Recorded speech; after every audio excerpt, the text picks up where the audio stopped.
And we are going to make it easier for workers to join unions.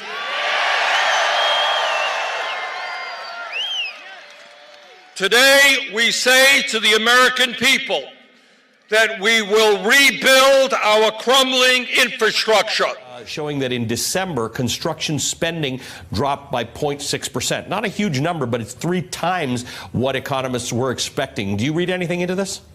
Well, what's really interesting is how weak the fourth quarter ended. The overall quarter, 2.6%, a solid quarter, but all of it was front-loaded in residential. That's where one of the biggest losses, also in public sector, which I can attest to how bad our infrastructure is here in the United States, but it was residential losses. We had 4 quarters in a row where the residential sector contracted in the United States in 2018, and we know that's kind of a canary in the coal mine for what can go going forward. That's really disturbing because we had a housing bust and we never had again, a very uneven boom. Many areas are still underwater from where they were, and we never fully recovered, and now we're contracting. That was where the real warning sign was, is residential, because people are worried about where is that going to go going forward.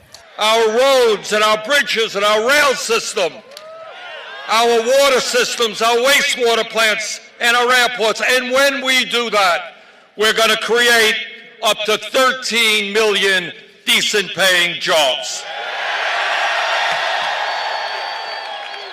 And today we say to the parents in our country that you and your children deserve quality, affordable child care.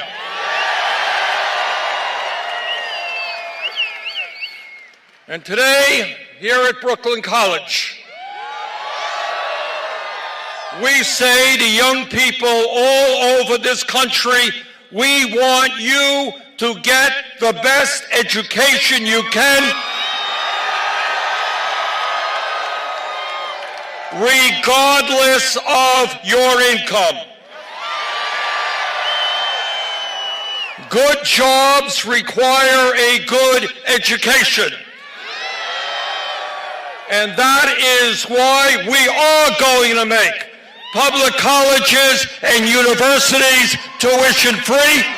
Because a lot of millennials graduated into the Great Recession, people actually have the audacity to say that we don't have enough educated people out there, or we have too many educated people, and there's too many BAs running around, and they shouldn't have gotten these degrees. Actually, that's not right. We are now about 30% people getting an education.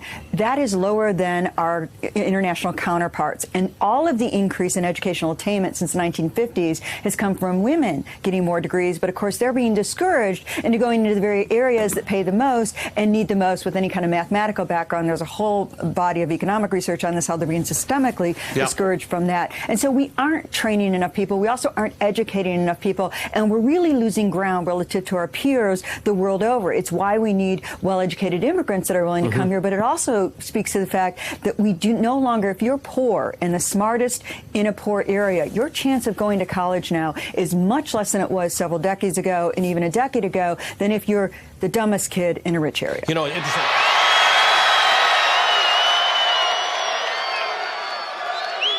And why we are going to substantially lower the outrageous level of student debt in this country.